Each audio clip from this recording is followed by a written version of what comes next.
때는 교황과 교회의 권력이 가장 극성인, 그러니까 가장 최고조에 달했던 그런 시기였습니다.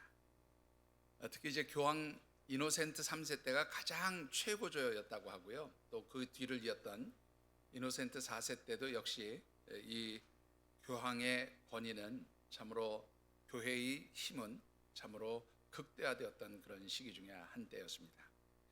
바로 이런 시기에 당시 최고의 신학자이며 석학이었던 토마스 아퀴나스가 교황 이노센트 4세를 방문하게 됩니다. 교황과 당대 최고의 신학자가 이제 대화를 나누는 과정에 그 교황청 발코니에 서서 두 분이 이렇게 대화를 나누고 있었던 모양이에요.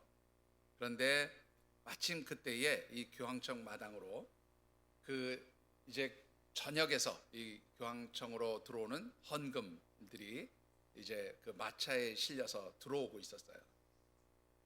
그 이제 이노센트 4세는 그렇지 않아도 교황의 권위라든가 교회의 능력에 대해서 막 자랑을 하다가 그 전구에서 이렇게 들어오는 그 헌금 마차, 그것을 보면서 뭐라고 얘기했는가 하면, 그 옛날 베드로 사도가 성전 미문에 앉아있던 안전뱅이에게 은과 금은 내게 였거니와 그렇게 말했던 시대는 이미 우리에게서 지나갔소, 그렇게 이야기를 했습니다.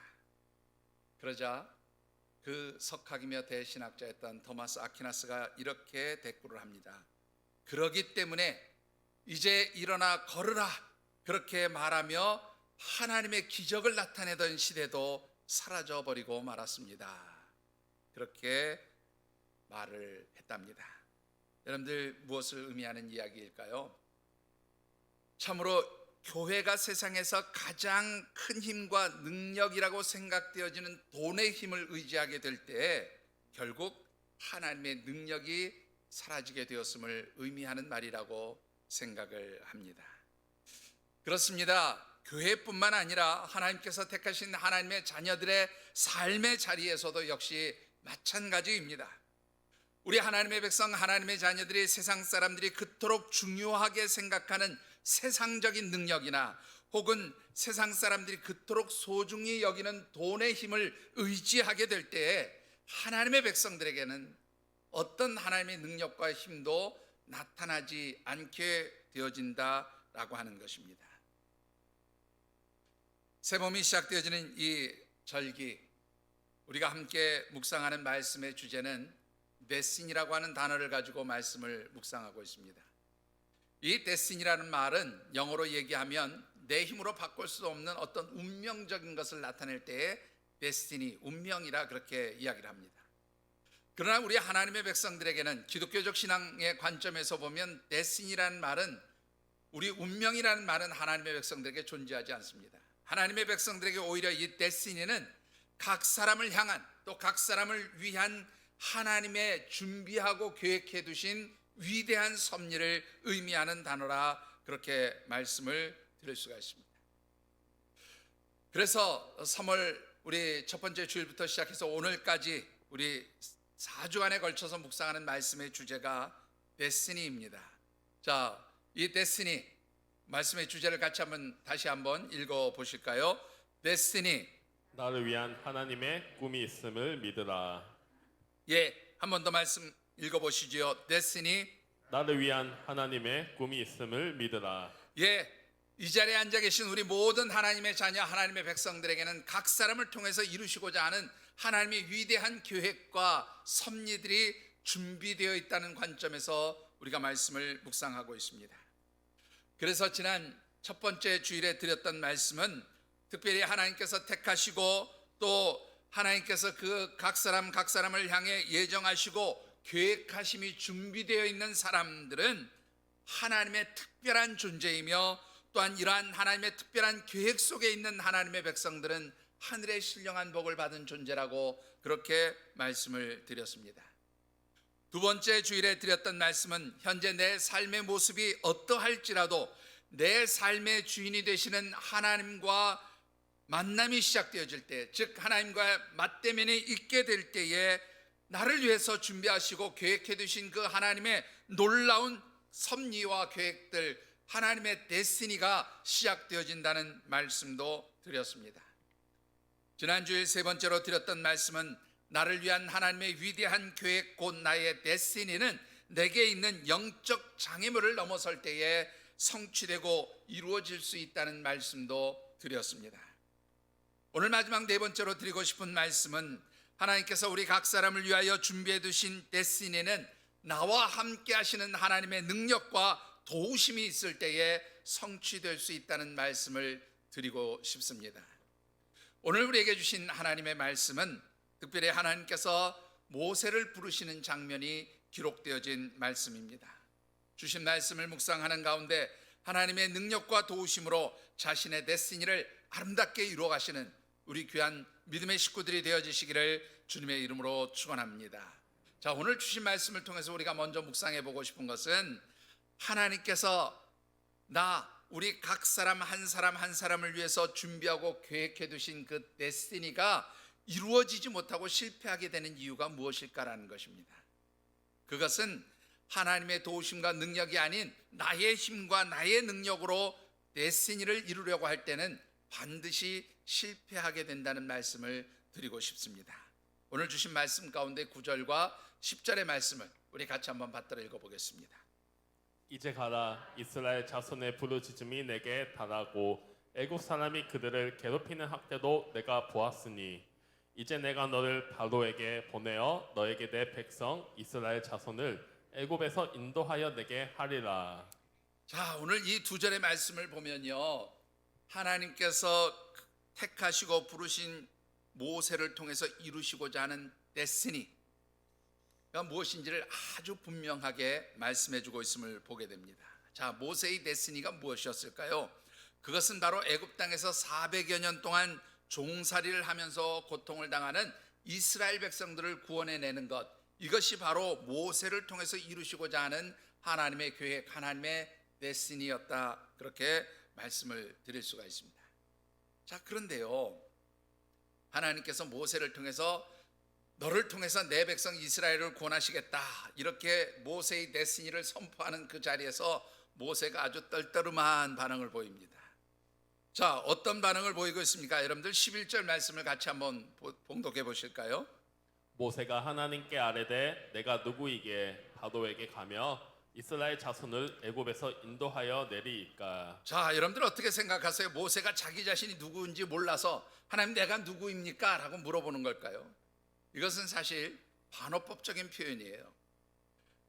내가 누구인지 몰라서 하나님께 묻는 게 아니라 하나님께서 그 준비하고 계획해 두신 나의 데스티니, 곧 나를 통해서 이스라엘 백성들을 애굽 땅에서 건져내야 한다고 하는 그 큰 일을 감당하기에 나는 너무나 부족합니다. 나는 모자랍니다. 나는 연약한 존재입니다. 나는 그 일을 할 수 없어요. 라고 그렇게 지금 하나님 앞에 부정적인 대답을 하고 있는 거예요.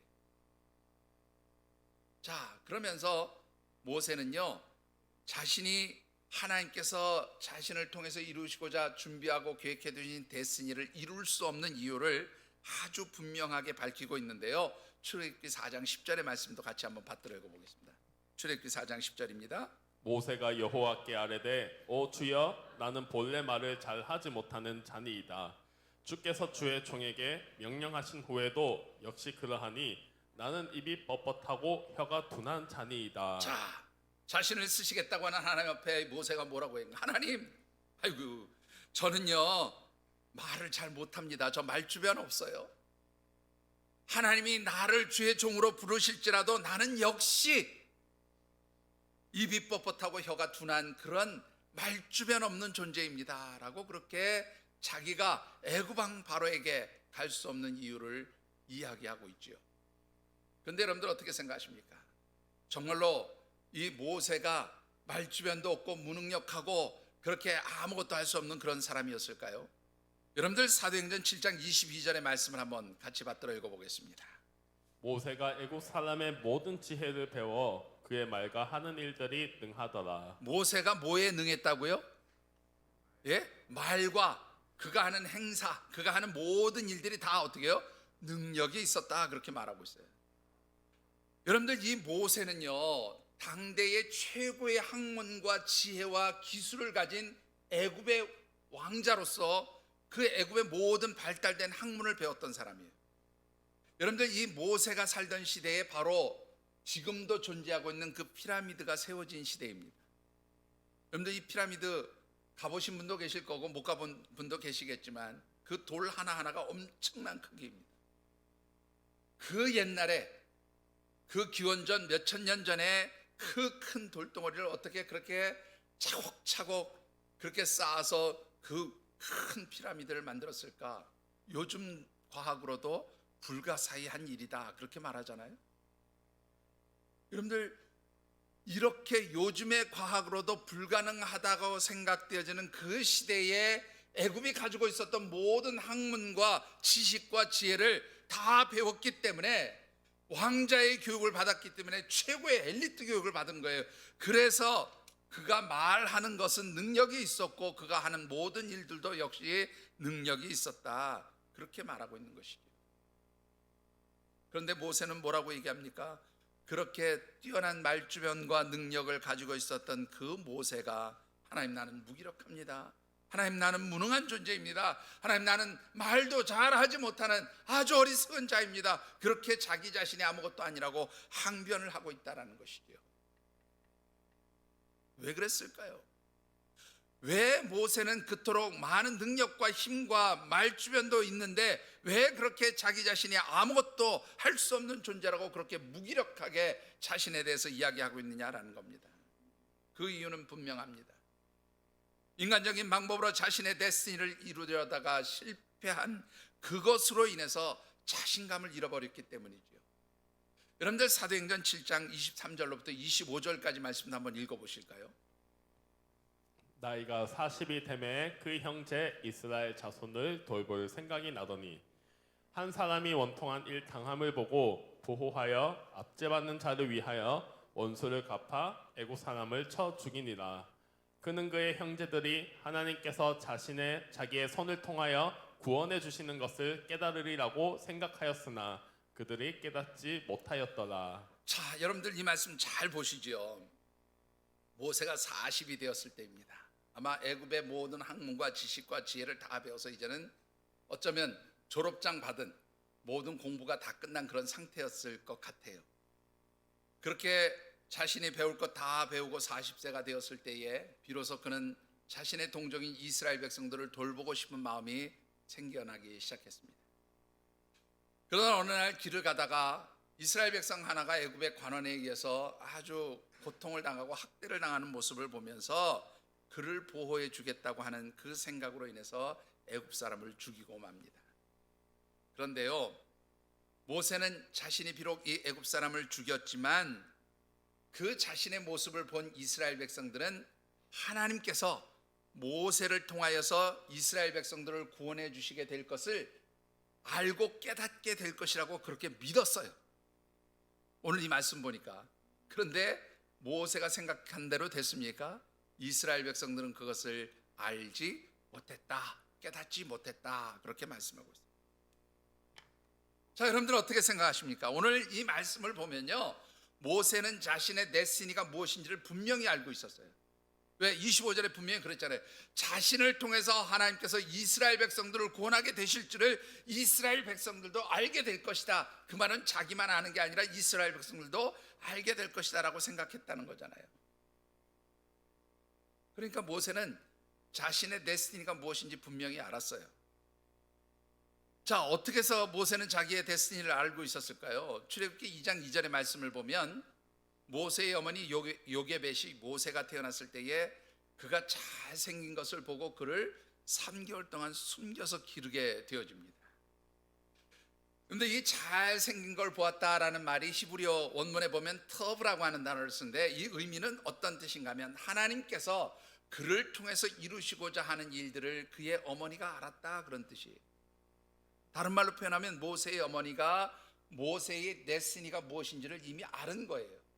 그래서 그 아들이 비록 더 기를 수 없어서 나일강에 뛰어보내고 그로 인해서 나일강에서 바로 왕의 딸 공주의 건짐을 받아서 애굽의 왕자로 입양되었고 그래서 애굽 사람들의 학문과 지식을 배웠지만 그 모세의 친어머니로서 모세를 마치 유모처럼 길렀던 요게벳은 그 아들에게 분명한 데스티니가 무엇인지를 가르쳐 줬어요.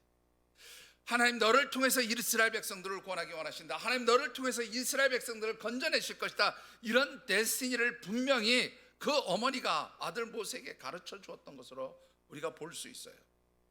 그래서 모세는 자신의 데스티니가 무엇인지 분명히 알았습니다. 그런데 이 모세는 하나님께서 자신을 통해서 이스라엘 백성들을 구원하실 것이라는 분명한 데스티니를 알고 있었지만 실패하고 말았어요. 이유가 뭐였을까요, 여러분? 첫 번째 이유는요, 조급함 때문이었어요. 조급함. 여러분들, 아직 하나님의 때, 하나님의 시간이 이르지 않았음을 그는 깨닫지 못했다라는 것입니다. 물론 이 애굽을 통해서 그 발달된 학문과 기술 그리고 그들의 모든 지혜를 배움으로써 그는 어쩌면 리더로서, 흔히 말하는 세상적인 학문의 리더로서 배울 것은 다 갖췄는지 모릅니다. 그러나 아직 하나님의 훈련이 남아 있었어요. 여러분들 잘 생각해 보세요. 이스라엘 백성들이 광야에서 40년 동안 생활해 갈 때에 그들을 이끌어가는 지도자로서 광야를 잘 알아야 했을 것입니다. 광야에서 어디로 가야 하는 길을 알아야 했을 것이고, 광야에서는 어떻게 해야 생존할 수 있는지, 이 사막 가운데서 생존할 수 있도록 하기 위해서, 그 많은 이스라엘 백성들을 이끌어가기 위해서 이 광야 사막을 잘 배우고 이 광야가 어떤 곳인지를 알 수 있어야 진정한 이스라엘 백성들의 리더가 될 수 있었던 것이죠. 곧 하나님의 훈련 과정, 세상의 학문과 지식은 비록 마쳤을지라도 하나님이 계획하시고 준비하신 일들을 이루기 위해서 하나님이 준비해 두신 훈련 프로그램이 아직 남아 있었던 것이죠. 그런데 그는 조급했던 겁니다. 조급했던 거예요. 얼마 전에 우리 교회 청년 하나가 찾아왔어요. 금요일 날 심야기도에 들을 때 앞서서 막 손을 들고 찬양하고 막 신나게 찬양. 우리 집사님을 통해서 목사님 꼭 만나기를 원합니다. 상담을 했어요. 이 청년이 뭐라고 얘기를 하냐면, 저는 대학생인 줄 알았더니 아직 고3이래요. 내년에 대학을 가야 되는데 자기의 꿈은 신학교를 진학하는 것이 꿈이랍니다. 아, 그러냐? 참 귀하다, 아름답다. 근데 신학교 가려면 왜 뭐가 문제가 있느냐 했더니 자신이 약간의 장애를 가지고 있다. 정신지체 장애를 좀 가지고 있는데 2급인가 그렇대요. 그럼에도 불구하고 자신은 하나님의 종이 되고 싶다는 거예요. 얼마나 귀해요. 얼마나 아름다워요. 거기까지 제가 참 감동이 됐어요. 근데 이 친구가 그래서 자기가 하나님의 종으로서 신학교를 가기 위해서 열심히 공부하고 준비하고 있는데, 자신이 교회에서 꼭 한번 간증 집회를 하고 싶다는 거예요. 그러면서 하는 말이, 저 대화동에 있는 어떤 교회 목사님이 자신이 그 전도사님이 그만두고 나가셨는데 자신이 와서 그 전도사님 역할을 하면서 나하고 같이 동역을 하자 그랬는데 자기가 안 갔대요. 그러면서 저에게 한번 간증을 할 수 있는 시간을 달라, 그렇게 얘기를 하더라고요. 그래서 제가 뭐라 그랬겠어요? 참 귀하다. 그렇지만 지금은 네가 다니면서 간증을 할 때가 아니라 먼저 대학 입시 열심히 공부해서 신학교 입학하고 주의 종이 되는 훈련을 받을 준비를 하는 시기지, 지금 다니면서 간증 집회할 시간이 아니다. 아직 네 때가 아니다. 그렇게 얘기를 했어요. 근데 그 다음 주부터 안 와요. 여러분들 어떻습니까? 때가 있어요. 하나님이 계획하시고 쓰시는 때까지 우리는 묵묵히 기다리는 그런 인내가 필요한 거예요. 그런데 여러분들 어떻습니까? 하나님 나에게 어떤 비전을 주셨어요. 꿈을 주셨어요. 그렇다면 그 비전과 꿈을 이루기 위해서 내가 너무 조급해요. 그래서 실패하는 겁니다. 제가 우리 하늘샘 교회를 개척할 때요, 여러분들 아시지만 우리 상가에서 지하 30평에서 시작했어요. 근데 제가 이 교회를 개척할 때 하나님께서 저에게 약속하신 게 뭐냐면, 분명히 하나님 성전을 주신다고 약속을 해주셨는데 그 기간이, 저에게 말씀하셨던 기간이 정확하게 10년이었어요. 기도하면서 제가 받은 게 10년이에요. 여러분들 말이 10년이지 상가 지하에서 10년 동안 한번 보낸다고 생각해요. 얼마나 지루하고 힘들었는지 몰라요. 근데 그게 하나님 주신 시간이에요. 정확하게 개척한 지 만 10년째 되던 해에 우리 교회가 땅을 팠어요. 건축이 시작됐어요. 여러분들을 통해서 하나님이 이루시고자 하는 일들을 이루어 가실 때에 하나님은 하나님이 예정하신 시간이 있어요. 하나님이 계획하신 시간이 있어요. 그 시간과 때를 묵묵히 기다리는 것, 이게 바로 하나님의 백성들의 모습인 거예요. 여러분들 조급해하지 마세요. 내 자녀가 뭐 지금 이렇다 저렇다 조급해지십니까? 하나님께서 그를 쓰시고자 하는, 그를 꽃피우게 하시는 때가 있는 줄 믿으시기 바랍니다. 여러분들, 내가 지금 아무것도 할 수 없고 무능하다고 생각하십니까? 여러분들을 통해서도 이루시고자 하는 하나님의 때와 시간이 있어요. 그 시간까지 묵묵히 기다리는 게 중요해요. 두 번째로는요, 모세가 실패한 또 하나의 이유는요, 자신이 가지고 있는 능력으로 하나님의 일, 하나님이 계획하신 일을 하려고 했기 때문에 실패한 겁니다. 자, 여러분들 한번 생각해 보세요. 이 40세에 앞서도 제가 말씀을 드렸지만 모세가 애굽 사람들의 모든 학문과 지혜와 지식과 기술을 다 배워서 이제 나는 힘이 있다, 능력이 있다, 나는 지식도 있다, 아마 그렇게 생각했을 겁니다. 이제는 내가 내 백성들을 구원할 능력이 생겼다고 생각했을 거예요. 그런데 여러분들 한번 잘 생각해 보시죠. 이 애굽에서 이스라엘 백성들을 구원해내려면 결국 누구하고 부딪혀야 돼요? 애굽 사람들하고 부딪혀야 되는 거예요. 그죠? 그럼 이 애굽 사람들과 부딪혀서 그들을 건져내려고 할 때에 그가 가지고 있는 지식과 지혜와 학문과 기술이 다 누구로부터 나온 겁니까? 애굽 사람들로부터 나온 거예요. 애굽 사람들에게 배운 지식과 지혜로 애굽 사람들을 이길 수 있습니까, 여러분? 다른 말로 표현해 볼까요? 여러분들이 이 세상에서 하나님의 백성으로서 승리하려면 여러분들이 가지고 있는 이 세상의 학문과 지식과 지혜로 이 세상에서 성공할 수 있고 승리할 수 있다고 생각하십니까? 여러분들보다 더 똑똑하고 잘나고 능력 있는 사람들이 얼마나 많아요. 절대로 승리하기가 쉽지 않습니다. 여러분들 예를 들어서 한번 보시죠. 출애굽기 7장 9절 이후의 말씀을 보면 이제 모세가 바로 왕에게 찾아가서 하나님 내 백성을, 이스라엘 백성을 내어달라고 하시니 내어주셔. 그러니까 바로가 계속 거절해요. 그래서 이제 바로에게 찾아가가지고 빨리 하나님 내어달라는데 왜 안 내어주십니까? 바로가 거절하니까 하나님께서 모세에게 명령하시기를, 야, 네 지팡이를 던져라. 딱 던졌어요. 그랬더니 뭐가 됐어요? 뱀이 됐어요.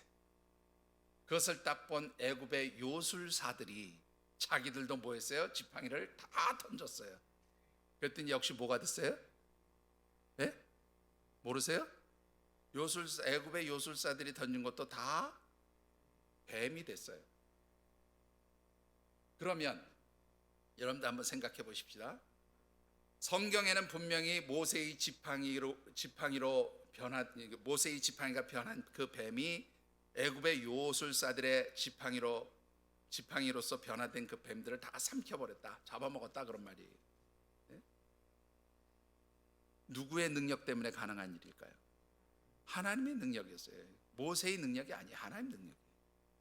만약에 모세가 그 애굽의 요술사들에게 배운 능력을 가지고 지팡이를 탁 던져서 뱀을 만들었다고 하면 어쩌면 그 요술사들은 모세의 스승들이었을지도 몰라요. 그죠? 그러니까 오히려 요술사들의 지팡이가 모세의 지팡이를 잡아먹었을 거라, 그런 말입니다. 여러분들, 이 세상에서는 하나님의 백성들이 세상적인 지식을 가지고 세상에서 성공할 수 없어요.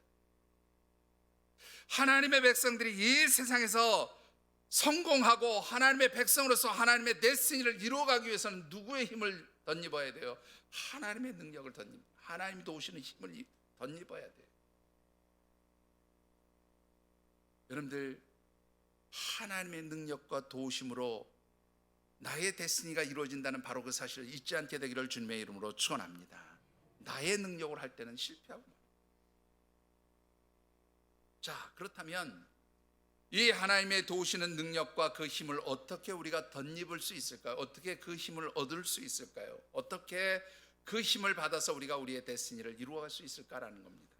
여러분들, 오늘 이 말씀을 보면, 우리 참고 말씀인데 두 개의 말씀을 보면 이 실패한 모세의 모습을 상징하는 아주 중요한 두 가지의 상징적 물건이 등장합니다. 자, 어떤 물건인지 우리 한번 말씀 보실까요? 출애굽기 3장 2절의 말씀입니다. 출애굽기 3장 2절의 말씀을 같이 받들어 읽어보겠습니다. 여호와의 사자가 떨기나무 가운데로부터 나오는 불꽃 안에서 그에게 나타나시니라. 그가 보니 떨기나무에 불이 붙었으나 그 떨기나무가 사라지지 아니하는지라. 자, 첫 번째 모세를 나타내는 상징적인 물건은 바로 떨기나무예요. 그런데 이 떨기나무는요, 공식적인 학명이 아카시아 닐로티카라는 학명을 가지고 있습니다. 우리로 얘기하면 아카시아 나무 같은 건데, 아카시아 나무는 그나마 기둥이라도 굵고 이렇게 올라가 가지고 이파리도 많이 맺히고 꽃도 피고 뭐 그러잖아요. 꿀이라도 주고 말이죠. 그죠? 아카시아 꿀 좋은 꿀이죠. 그죠? 아닌가요? 아카시아 꿀 좋은 꿀 아니에요? 그 좋은 꿀을 생산해 내잖아요.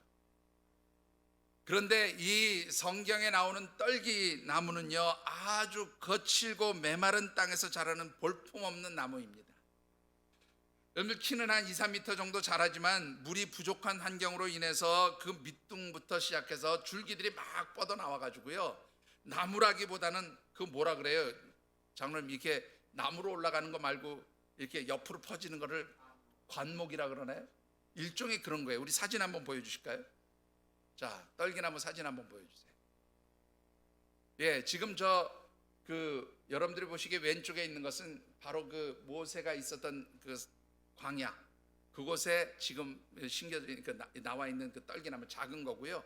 우측에 있는 것은 그 캐더린 수녀원이라고, 우리가 보통 성지순례를 가면 그 모세가 십계명을 받고 하나님의 부르심을 받았던 호렙산 또는 시내산이라고 불리우는 그 산 속에 이 캐더린 수녀원이 있어요. 그 캐더린 수녀원에 있는 가시떨기나무입니다. 이거 떨기나무예요. 여기 보시면 어떻게 돼 있어요? 나무로 자라는 게 아니라 다 이렇게 건목처럼 이렇게 앞으로 다 휘어져 있죠. 말만 나무이지 다 이렇게 돼 있어요. 그래서 이 떨기나무는요, 굉장히 수분이 적은 데서 자란 그런 나무이기 때문에 그야말로 꽃도 없어요. 향기를 풍겨내는 그런 꽃을 피우는 나무도 아니고요, 변변한 열매가 맺히는 그런 나무도 아닙니다. 이 나무 자체의 수분이 아주 적기 때문에 말 그대로 땔감으로 쓰기에도 부족해요. 그냥 불 속에 넣어버리면 이게 가는 데다가 그 수분이 없으니까 그냥 금방 다 타버려서 난방용이나 혹은 땔감용으로도 쓸 수 없습니다. 그냥 불쏘시개 정도로 쓰면 적당할까요? 아무것도 아닙니다. 오늘 이 자신의 데스티니를 자신의 힘과 능력으로 이루려다가 실패한 모세의 모습이 바로 오늘 본문에 나오는 떨기나무 같은 모습이었다, 그런 말이에요. 자, 그런가 하면 여러분들, 이 모세를 상징하는 물건이 또 하나 있습니다. 출애굽기 4장 2절의 말씀도 같이 읽어보시죠. 여호와께서 그에게 이르시되 내 손에 있는 것이 무엇이냐? 그가 이르되 지팡이니이다. 자, 모세의 손에 뭐가 있어요? 목동으로서 양을 치던 지팡이가 하나 있습니다 라고 얘기해요. 여러분도 어떻습니까? 이 모세의 지팡이, 영화 10기에 보면 주인공 모세로 분장하고 나왔던 찰톤 헤스턴이 탁 들고 있었던 그 멋진 지팡이, 그것 여러분들 연상하십니까? 여러분들 한번 보시죠.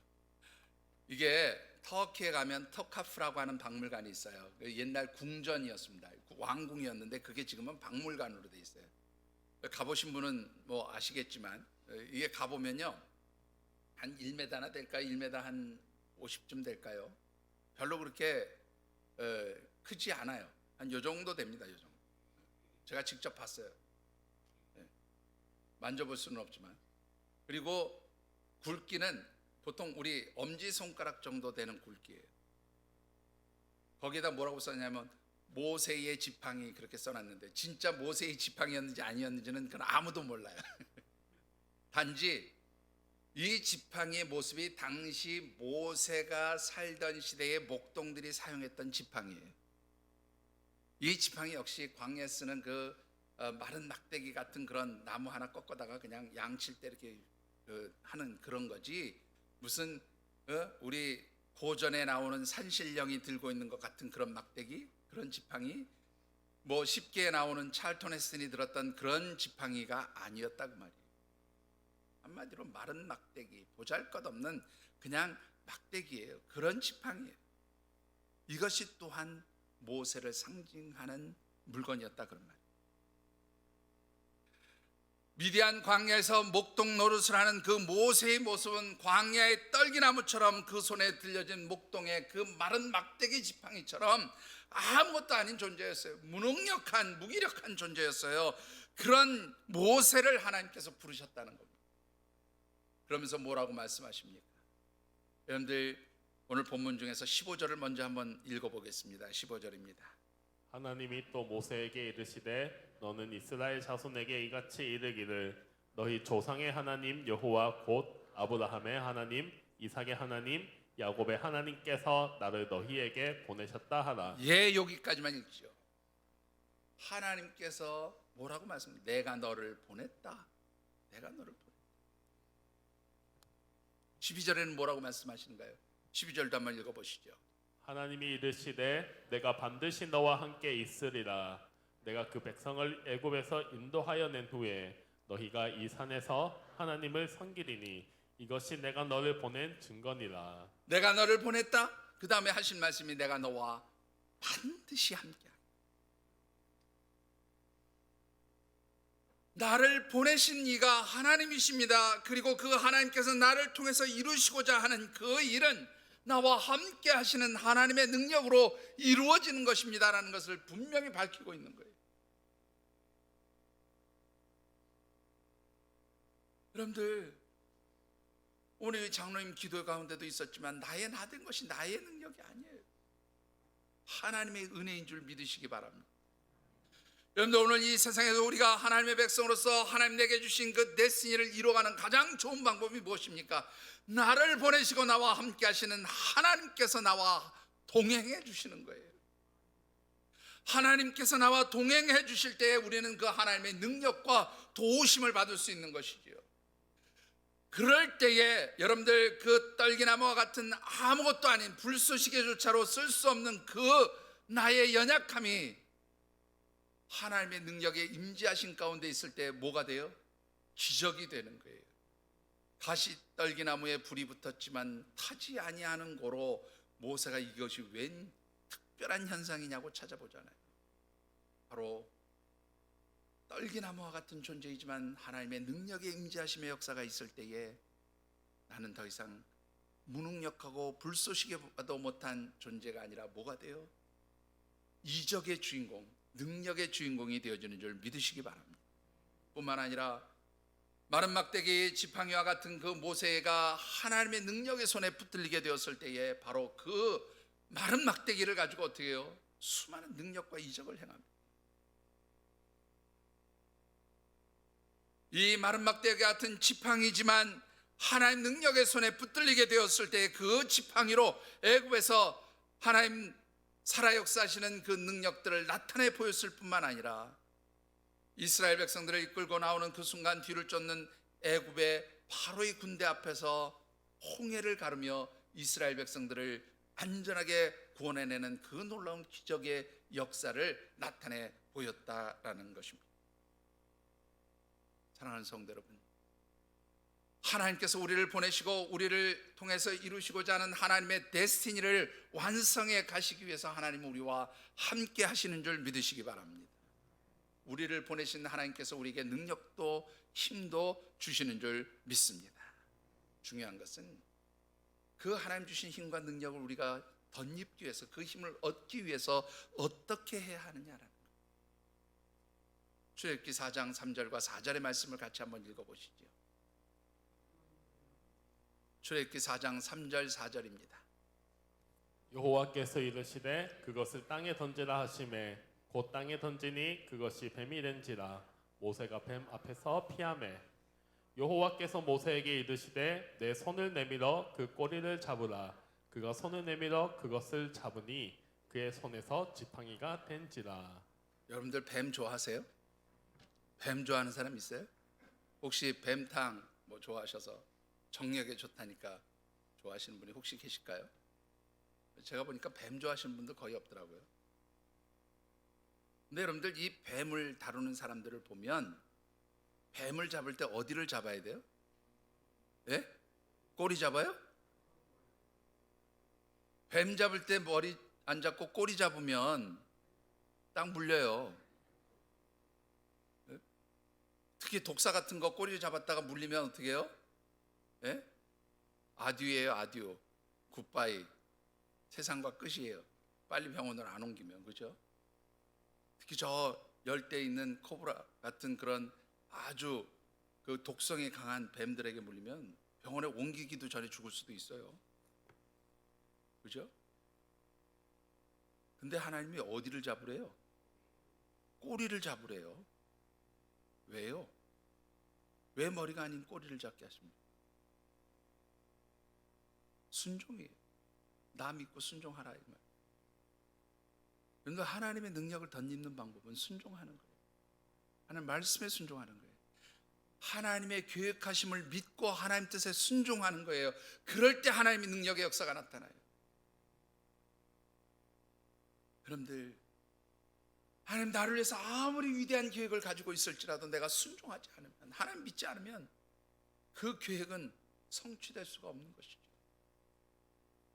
여러분들이 믿음으로 하나님 나를 위해서 계획하시고 준비하신 그 뜻과 섭리 가운데 순종할 때에 하나님의 능력의 역사가 시작되고 하나님의 행하시는 일들이 나타나고 하나님의 손길들이 우리를 통해서 역사되어진다는 바로 그 사실을 여러분들 잊지 않게 되기를 주님의 이름으로 축원합니다. 그리할 때 하나님, 그 하나님 믿고 의지하면서 말씀대로 뜻대로 순종하며 나갈 때 하나님 어떤 역사, 어떤 도움을 주십니까? 여러분들 출애굽기 4장 16절과 17절 말씀을 같이 받들어 읽어보겠습니다. 그가 너를 대신하여 백성에게 말할 것이니 그는 내 입을 대신할 것이요 너는 그에게 하나님 같이 되리라. 자, 먼저 이 말씀부터 말씀을. 모세가 나는 뭐가 안 돼요? 말이 안 되는 사람이에요. 말주변이 없어요. 나는 정말로 입이 둔하고 혀가 뻣뻣한 사람이에요. 하나님, 나 말 못해요. 그러니까 하나님 뭐라고 그러세요? 말 잘하는 너의 형 아론을 너에게 돕는 자로 붙여주시겠다. 우리가 하나님 앞에 부족함을 인정하면서 하나님의 능력을 덧입을 때에 하나님 돕는 손길을 붙여주세요. 그래서 우리의 데스니를 이루어 가시는 겁니다. 내가 모자라고 부족한 부분은 뭐예요? 하나님 반드시 돕는 손길을 옆에 붙여주시는 거예요. 그뿐입니까 여러분들? 우리 17절 말씀도 같이 받들어 읽어보시지요. 너는 이 지팡이를 손에 잡고 이것으로 이적을 행할지니라. 예, 조금 전에도 말씀드렸지만 그 마른 막대기 지팡이를 가지고 무엇을 행하라고요? 이적을 행하라. 하나님 능력의 역사가 나타나는 거예요. 앞서도 말씀드렸지만 이 마른 막대기 지팡이를 가지고 애굽의 수많은 재앙들을 내리고 이스라엘 백성들을 애굽 땅에서 이끌어올 때 홍해를 가르는 능력의 역사들이 나타나기 시작하는 겁니다. 그리고 출애굽기 12장 51절의 말씀을 보면 드디어 이 모세를 통해서 하나님 이스라엘 백성들 애굽 땅에서 건져냈어요. 모세를 통한 하나님의 데스니가 아름답게 이루어지는 것입니다. 여러분들, 여러분들의 데스니가 뭐라고 생각하십니까? 여러분들의 자녀를 향한 하나님의 데스니는 무엇이라고 생각하십니까? 여러분들 분명히 하나님의 계획이 있어요. 하나님의 섭리가 준비되어 있는 줄 믿으시기 바랍니다. 그러기에 조급하지 말고 묵묵히 인내하며 기다리시기 바랍니다. 하나님의 능력이 채워지기를 간구하시기 바랍니다. 하나님 말씀에 순종하고 믿음으로 순종하면서 하나님 역사가 나타나기를 기다리시는 그 성도들, 바로 그 속에서 하나님 능력의 역사가 시작되어지는 줄 믿습니다. 말씀을 맺습니다. 요즘에 우리나라에 50년대생 목사님들이 많이 은퇴를 하세요. 특히 이제 50년대 목사님들이 굉장히 오랜 시간 목회를 했습니다. 그 이유가 뭐냐면 우리나라에 50년대 초반에 또 40년대 후반의 목사님들이 많지 않았어요. 그 이유는 해방과 한국 전쟁을 겪으면서 많은 분들이 돌아가셨죠. 일찍 어렸을 때 일찍 돌아가시니까 실제로 50년대 목사님들이 그렇게 많지 않았어요. 그런데 이 50년대 목사님들이 30대 막 초반에 목사가 되었을 때는 한국 교회가 굉장히 급성장을 하고 부흥했던 시기여가지고 교회들마다 담임 목사님 구하기가 힘들었던 시기입니다. 그래서 30세에 담임 목사님을 나갔어요. 그래서 최근에 은퇴하신 목사님들을 보면 성역 40년, 담임 목사로 40년을 일했다는 거예요. 요즘에 저희 또래만 해도 그게 불가능해요. 제가 우리 교회에서 개척해서 꼭 30년 하고 몇 개월인가요? 30년 하고 8개월을 하고 이제 은퇴를 하게 되는데, 아직은 조금 더 남았어요. 여러분들 저 빨리 은퇴하기를 기다리시는 얼굴 같은데 지겨우셔도 조금 참으세요. 아직은 조금 더 남았어요. 그러다 보니까 요즘에 많은 이제 교회들이 목사님 은퇴하니까 막 이제 후임 목사님은 청빙한다는 광고를 내면 수많은 우리 목사님들이 이제 이력서를 제출합니다. 내가 그 교회 가서 목회를 해보겠습니다. 이력서를 제출하는데, 서울의 한 대형 교회에서도 목사님이 은퇴하면서 이제 청빙 광고를 냈더니 많은 목사님들이 이제 지원서를 냈어요. 근데 공교롭게도 그 많은 목사님들이 낸 지원서 가운데 두 통이 특별한 게 있었는데, 뭐냐면 예수님의 이력서와 모세의 이력서가 있었습니다. 뭐 믿든지 말든지 그건 여러분들 막 워낙에 많은 이력서가 들어오니까 이 교회 당회와 또 우리 청빙위원회에서는 아이고 우리가 이 수백 명의 목사님들을 다 어떻게 만나보겠습니까? 그저 먼저 서류 심사로 1차 걸르고, 그렇게 해서 아주 서류 심사에서 특별한 분들만 선택해서 우리가 면접도 보고 설교도 들어보고 그렇게 해서 우리 교회 담임 목사님으로 청빙해야 되겠습니다. 그렇게 이제 회의로 결정을 하고 서류 심사를 하기 시작했는데, 첫 번째로 탈락한 사람이 누구냐면 예수님이었어요. 예수님이 서류 심사 1번으로 탈락했습니다. 이유가 뭔지 아십니까, 여러분들? 첫 번째, 나이가 30이 넘었음에도 불구하고 장가도 못 갔고, 가난뱅이 목수 집안에 태어나서 학력이 박사학위는커녕 초등학교도 졸업했다는 기록이 없었어요. 거기에다가 머리는 산발을 하고 수염을 기르고 다니면서 설교를 한다며 사람들의 마음을 콱콱 찌르는 그런 말들을 외치는데, 알고 보니까 독사의 자식들이라 뭐 이런 욕까지 한다는 이야기를 듣고 서류 심사에서 탈락. 그럼 모세는 왜 탈락했을까요? 모세는 우선 나이가 80세나 되어서 노인이었고, 뭐 젊었을 때 이집트의 왕자로 최고의 엘리트 교육을 받았다고 하는 주장은 있지만 확인해 볼 수 있는 근거가 없고, 중요한 것은 지금 현재 그의 직업이 초라한 미디안 광야에서 장인 집에 더부살이 하면서 양이나 치는 목동이었기 때문에 일단 그는 기준에 못 미치는 거예요. 뿐만 아니라 말도 잘 하지 못하고 성격은 급해서 말보다 주먹이 앞서는 폭력적인 성향이 있고, 매우 소극적이고 부정적인 성격을 가지고 있기 때문에 담임 목사로 뽑을 수 없다. 그래서 서류 심사에서 탈락하고 말았답니다. 여러분들 어떻게 생각하십니까? 이 다음에 제가 우리 교회를 은퇴할 때 여러분들도 박사학위 따지시고 학력 따지시고 뭐 그러시겠습니까? 여러분들 중요한 것은 세상적인 스펙이 중요하지 않아요. 여러분들 사도 바울 기억하십니까? 빌립보서 3장에 보면 사도 바울이 자신이 얼마나 화려한 스펙을 가지고 있는 사람인지 이야기합니다. 나는 바리새인 중에 바리새인이요, 유대인 중에 유대인이요, 나는 출신으로는 왕족을 낸 왕가를 낸 베냐민 지파에 소속돼 있고 율법으로는 흠이 없는 사람입니다. 나는 열심으로는 교회를 박해하기에 누구보다도 앞섰던 사람입니다. 그리고 또 다른 기록을 보면 그는 당대 최고의 학문의 집대성자인 가말리엘의 문 안에서 공부하고 배웠던 사람입니다. 더욱이 당대 사람들이 다 부러워하고 누구나 가지고 싶어 했던 로마의 시민권을 돈 주고 산 것도 아니고 무슨 공을 세워서 얻은 것도 아니고 나면서부터 로마의 시민권을 가지고 있었던 특별한 사람이었어요. 그런데 그는 뭐라고 고백합니까? 빌립보서 3장 8절에 내가 이 모든 것을 다 배설물처럼 여겼다, 그렇게 고백합니다. 세상적인 것, 세상적인 그 스펙, 화려한 거 아무것도 아니라는 거예요. 오직 고린도 전서 2장에 있는 말씀처럼 나는 예수 그리스도와 그분의 십자가만을 알기로 했다고 그렇게 고백합니다. 그리고 그 십자가를 통해서 하나님의 능력의 역사가 나타났다고 고백합니다.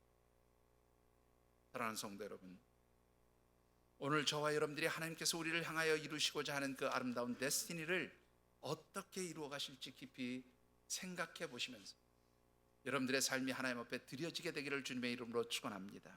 또한 우리의 자녀들을 통해서 하나님 얼마나 크고 놀랍고 위대한 일을 행하실지 기대하면서 우리의 자녀들을 축복하시고 기도해 주시는 우리 믿음의 부모님들이 되어주시기를 주님의 이름으로 축원합니다. 기도하겠습니다.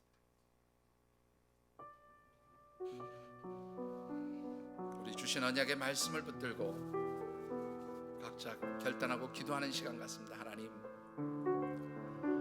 나는 아무것도 아닌 존재인 줄 알았습니다. 나는 무기력하고 무능한 존재인 줄 알았습니다. 그런데 하나님, 얼마나 크고 놀라운 하나님의 섭리와 계획이 나를 위하여 준비되어 있는지, 우리의 자녀들을 위하여 예정되어 있는지 하나님 이 놀라운 은혜들을 깨닫게 하시니 감사드립니다.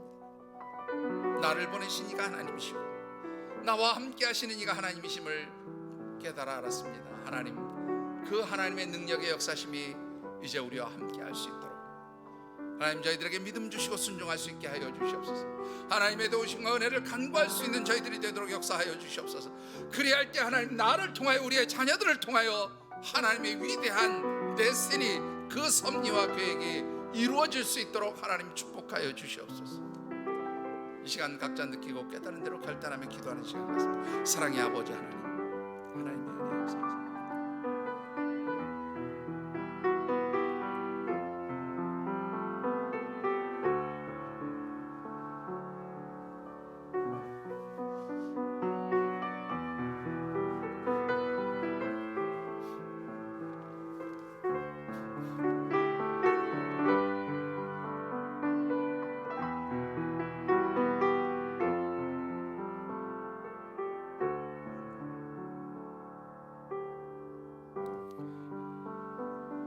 하나님, 감사합니다. 마른 막대기 지팡이와 같이, 광야의 떨기나무와 같이 아무짝에도 쓸모없는 존재인 줄 알았습니다. 그러나 하나님, 한 달 동안 저희들에게 주신 말씀을 통해서 저희들이 힘을 얻습니다. 소망을 가집니다. 위로를 얻습니다.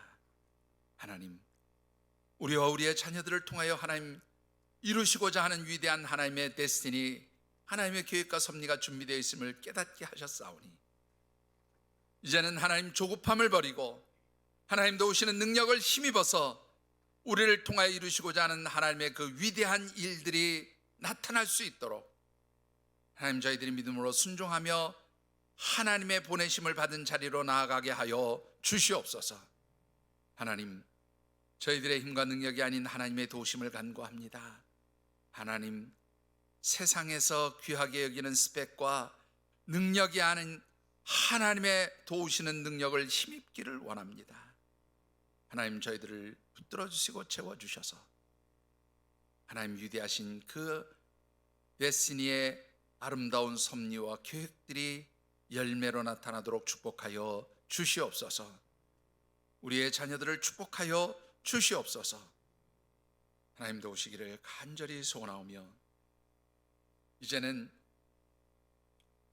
우리를 위하여 위대한 계획을 가지고 계신 아버지 하나님의 극진하신 사랑하심과 그 하나님의 위대하신 계획들을 이룰 수 있도록 우리를 영원한 죄와 사망 가운데서 건져주신 우리 주님 예수 그리스도의 그 은혜와 또한 하나님의 자녀로 택함을 받고 하나님 계획하신 그 위대한 데스티니를 이루어갈 수 있도록 우리 곁에서 함께 하시며 도우시는 성령 하나님의 인도하시고 역사하시는 은총이 한 달 동안 주신 말씀을 붙들고 이제 우리를 향하여 우리의 자녀들을 향하여 이루어 가시는 그 하나님의 위대한 데스티니를 믿음으로 순종하면서 아름답게 이루어 가겠다고 다짐하며 삶의 자리로 나가는 모든 주의 백성들과 이들의 가정과 경영하는 기업, 땀 흘려내는 직장과 일터, 선물로 주신 자녀들, 연로하신 부모님,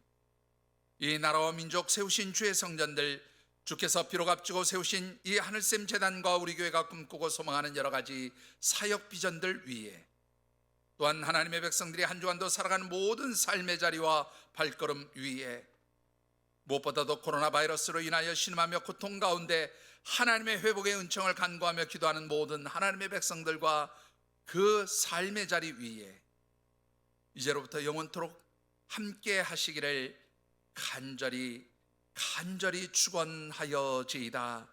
아멘.